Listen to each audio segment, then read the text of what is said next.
Magandang araw po sa inyong lahat. Medyo maulan lang ng konti, but gagawin nating masaya at very smiling day ito. Kamusta po kayo? Okay. Napanood yung video ko. Yes po, aside from being an actor, now I do restaurants back in Manila. And yung Sumusam is one of the brands that we have in our company. Sa awa ng Diyos, nakaipon ako from acting. At meron na kami more than 50 restaurants in Manila. And aside from restaurants, I have another company which produces concerts. I'm sure alam na alam niyo One Direction. Ayan. Isa po yung kumpanya ko at responsible of bringing One Direction to the Philippines. That's gonna be next year. But I know yung isa sa mga sikat na sikat din dito, si Jessie J. Yes, she is performing in the Philippines on July 12. Magko-concert siya sa Araneta Coliseum. But of course, hindi naman din yung pag-uusapan ko. I'd like to share to you my life story. Yes, bago ako naging restaurateur, nag-artista ho ako. Before I got discovered into acting, I was helping my family survive. Medyo hirap kami nun sa buhay. Kaya sa lahat ng, I'm sure maraming makaka-relate ng storya dito. Sa lahat ng pwede namin, hello? Sa lahat ng maisipan namin ibenta ng nanay ko, tocino, longganisa, dressed chicken, paputok, at kung ano-ano pa, binibenta namin sa neighborhood namin. And when I was young, I can remember how easy it is to shift from empowerment to discouragement. Kung mahirap ka, alam mo natin to, madaling mawala ng loob. The negative options are countless when you are in a state of being powerless. After all, I could have just accepted my fate. Ito, laging naririnig natin to, isang kahig, isang tuka. Hirap sa buhay at hanggang pangarap na lang. Be miserable. Because ang hirap lalo sa Pilipinas, di ba? Crab mentality. Hinihila tayo pababa. Or maging tambay, or worse, be a drug addict. Those were my options, except that there was just one more option left. A positive option, but the near impossible one. I could have just accepted my fate. I could just maybe, perhaps, what if I decide what I want to do? I do what I want. I fight my way to succeed, and don't give up. I accepted the challenge. Lucky for me, I chose the last option. I persevered. I won. Sabi nga ng Adidas, di ba? Impossible is nothing. At sabi ng Nike, just do it. Gawin lang, lumaban lang sa buhay. But I would humbly say this to you. It is not just because of my efforts or fighting spirit. It is not because I am special. The slum areas or the prisons are filled with people who think they are special, or people who survive by fighting spirit. I found success, or better yet, success found me.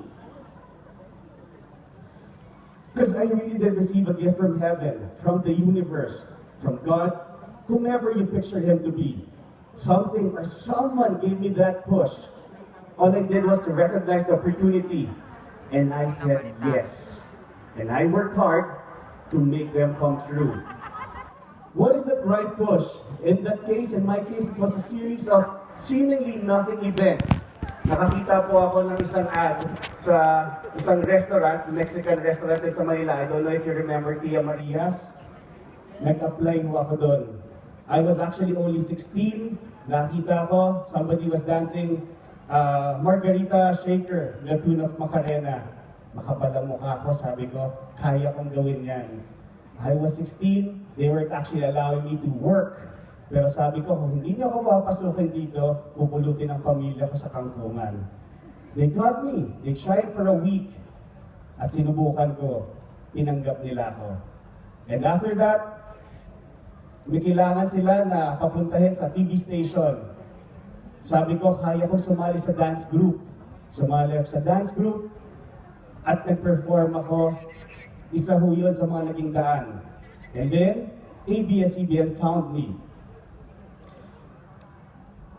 But what was that? A waiter's job? Song Macarena? Or a corny dance? While shaking the margarita shaker? Would you call them opportunities? Kung titignan niyo siguro, iisnabin niyo lang. But ano ba dapat gawin natin? One we must learn to do is to listen. Listen to the voice of the universe or God or life. Listen and recognize the voice of opportunity. And you gotta say yes. Hindi nyo sometimes makikita ang blessing at face value.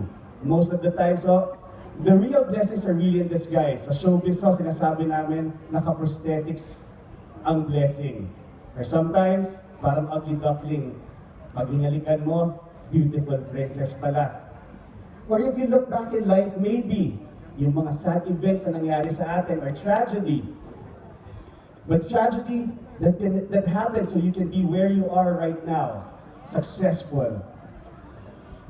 Meron ako naaalala na isang story na lagi sinasabi ng isang Chinese priest.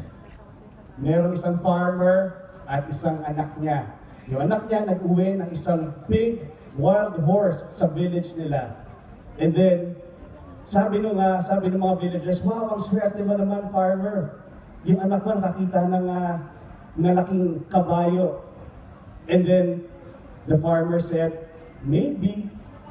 And then sabi ng mga villagers, ito naman, no, nakita na nga yung anak niya ng malaking kabayo pa, maybe pa. And then one day, yung anak ng farmer was kicked by this big horse.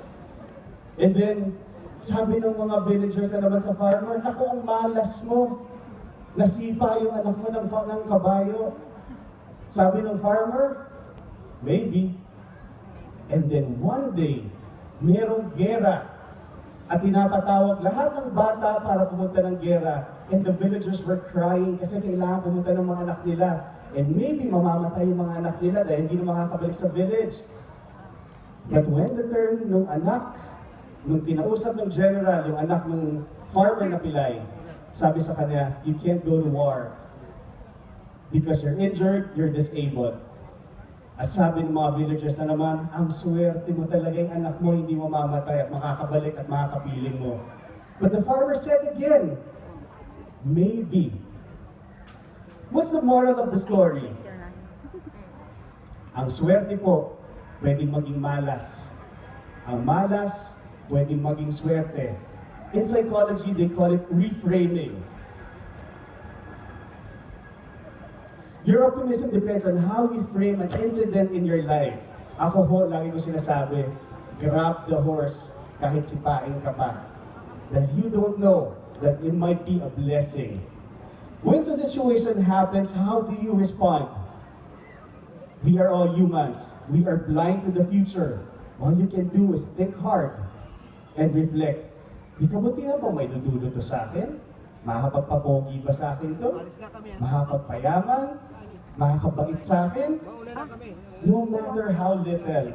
Ang lagi ko sinasabi, magdasal ho tayo. Because only God knows how to turn an ordinary event into an opportunity. And you have to say yes. Alam niyo, lagi ko sinasabi na fair's God. O hindi mo ito yung yung pag sinabi niyo nakita kayo ng poging-pogi o maganda at hindi ganun ka tetalinuhan, sasabihin nyo, fair si God. Marunong magbahagi ng blessing. Hindi ho yun. Ang sinasabi ko, fair si God, dahil I firmly believe God gets us with opportunities of a lifetime. I firmly believe we get it, not just once, not twice, not thrice, but all the time in our lives. The blessing is there lying in front of us. Ang unang-unang hulang natin talagang kailangan gawin is just to recognize a true opportunity. After that, we have to decide. Human beings are always given the freedom of choice. All we have to do is say yes. Ang paborito kong storya, kilala niyo ang owner ng SM, di ba? Si Henry C. Alam niyo ang SM sa Manila. Ang SMO ay hindi na lang nasa Pilipinas ngayon. They have more than 50 malls. And not just in the Philippines, but in other parts of the world. At dati lang ho siyang gumagawa ng sapatos. Hello? Dati lang ho siyang gumagawa ng sapatos. Meron akong nabasang libro na gusto kong i-share sa inyo. It's The Art of War, that I summarized it into 3. That knowledge is everything. Win the war before you fight it. Adjust, adapt, evolve according to the circumstances. Tatlo lang ho ang tinandaan ko. I became an autodidact.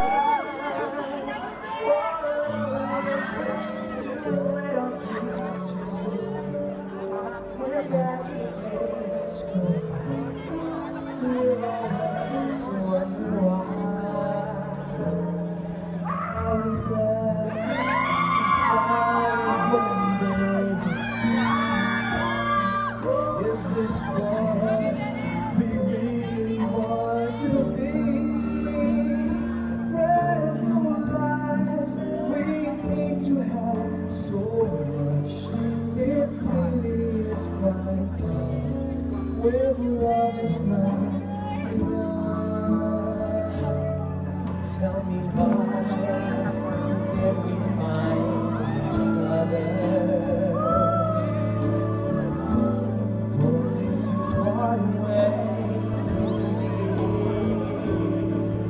Tell me how we learn to love each other.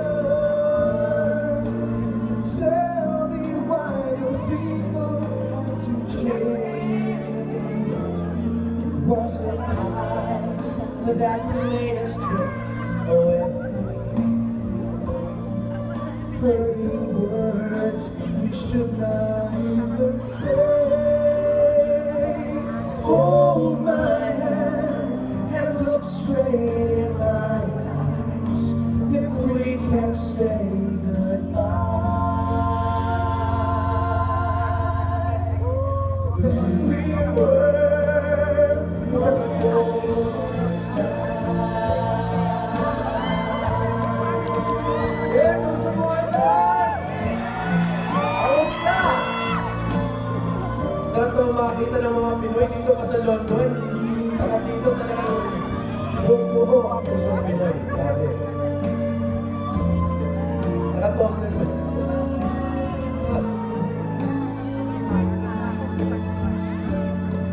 Tell me why did we find each other? Only to part ways in the end. Tell me how we want to learn to love each other. And tell me why do people have to change?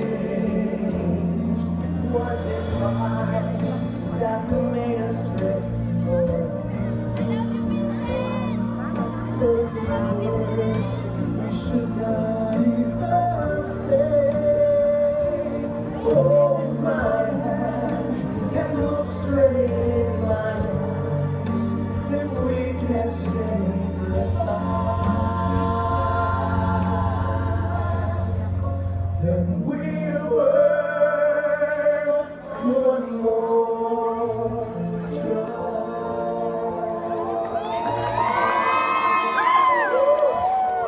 Drift away.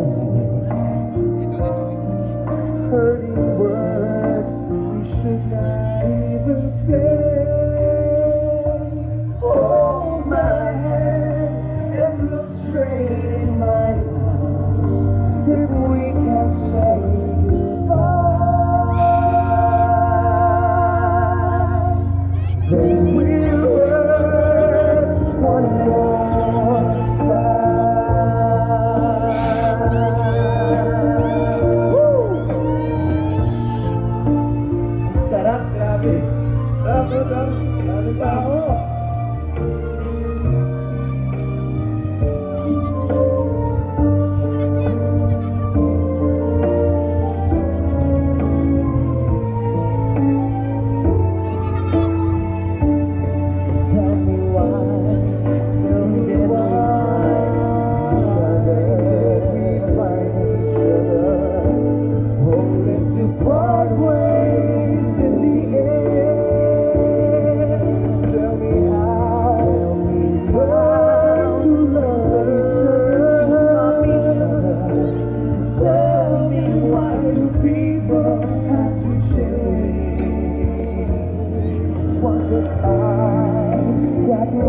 stripped away.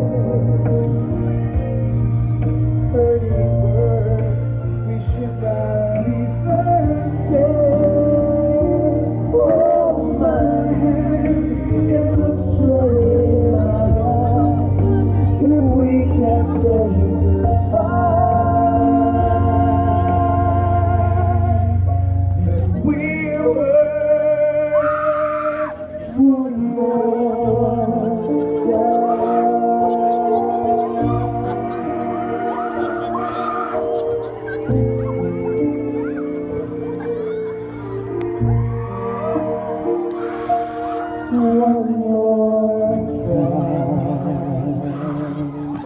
Thank you very much. Maraming salamat po. Wow, grabe, ang sarap.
Thank you very much. Maraming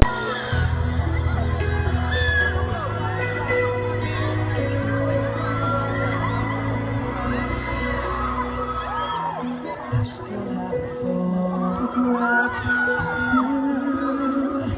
I've kept it all these years. I guess it would make you laugh to know. Still brings back the tears from another place and time.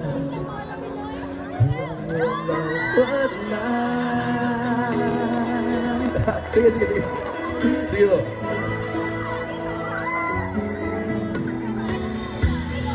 Picture of innocence, your eyes. Tara! Pull me in now. I have confidence. I tried to bring you back somehow to another place and time. Your love was mine. Love up. Maybe I'm just sentimental, bringing back memories from a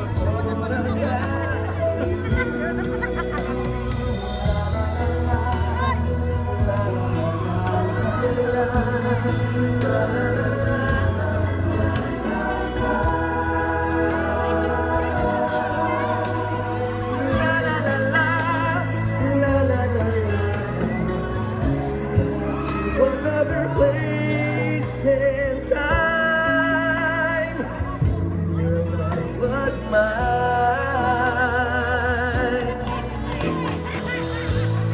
Maybe I'm just a sentimental fool,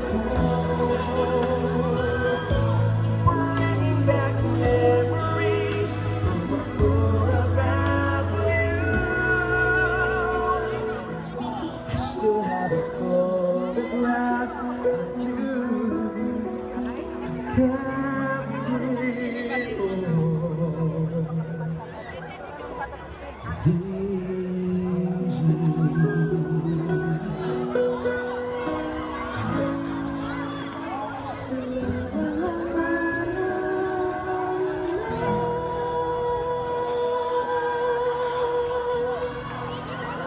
Thank you so much.